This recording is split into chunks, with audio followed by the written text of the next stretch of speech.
خب میخوایم امروز یه رم لپتاپ رو عوض کنیم یا همون ارتقاش بریم یا میخوایم یادتون بدم که چطوری رم لپتاپتون رو عوض کنیم. سلام، من مهدی هستم، به پیج من خوش اومدین و میخوایم امروز یادتون بدیم که چطوری رمتون رو عوض کنیم. بریم داخل. خب ما اومدیم حالا داخل کامپیوتر. پارت قبلی آموزش تمیز کردن برد گفتم، حالا میخوایم این فن رو جا بزنیم. ما میایم این قسمت ببینیم این یه فن لپتاپه، اینم سوکتشه.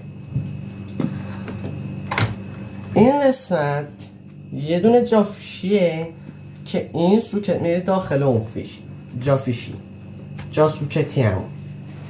خب ما میایم این قسمت، یعنی دقیقا ببینین این حالت هلالی قشنگ خودش هم داره، وقتی که مینداز اینجا یه حالت چفتی بهش دست میده، این قشنگ میفته داخلش. ببینین خب ما میایم پیچاشو ور میداریم، یعنی 3 تا پیچ میخواد، بعد پیچاش هم حالت اخته ریز تر از اون پیچای قبلیش داره. میایم میندازیم تو این 3 قسمت، اولی دومی سوم. حالا اینو میبندیمش،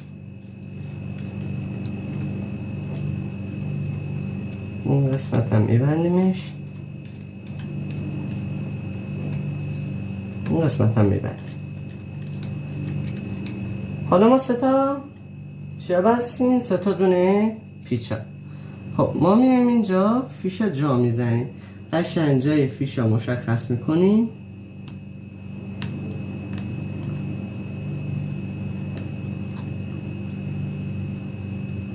جا میخوایم بزنیم تا حالا چون ریز بد جا میره، ولی نه سری جا میره، اونقدر مشکل نیست.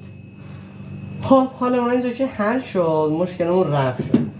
خب قبل اینکه بگم ببینیم دقت کنین، مثلا انا تازه اومدم این لپتاپ برداشتم، این پیچا که شما باز کردین، خب ببینین یه پیچ اینجا داره، 3 تا پیچ این پایین داره، حالا بستگی به لپتاپ داره. خب میای این کشوی ورش میداریم، اینطوری میاد یک فقط بلند میشه. این قسمت ببینین 2 تا دونه جا اصلتی رم داره، شما میاین 2 تا دونه رم که تهیه کردین یا خواستین ارتقا بدین میگیرین. حالا این 2 تا دونه رم 2 گیگه. اولیشو من میام بر اساس این، ببینین اینجا یه نقطه داره،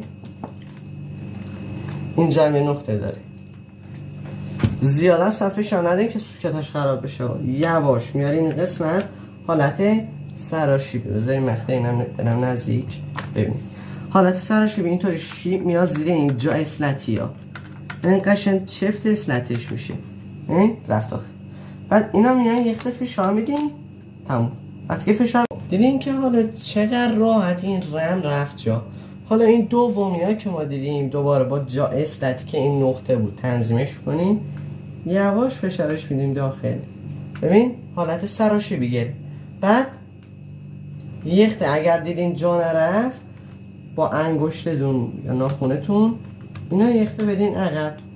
الان از من نمیگیره چون ناخون ندارم، اینا که بدین عقب این رم میره جا. حالا این اذیت میکنه. خب رفت. این برم همینطور.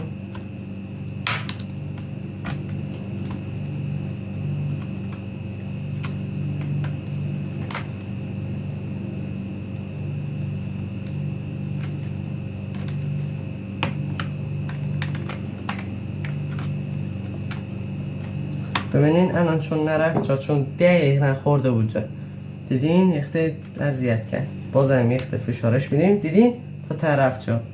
این برم همینطور یخته بازم پیش گوشتی که این رفته جا. ببین تا تک رفت جا، اینو میدین داخل. این الان تموم شد. شما میایین چیکار میکنین؟ میایین اینا میذارین، پیچا میبندین، لپتاپ روشن میکنین و تمام. خداحافظ شما.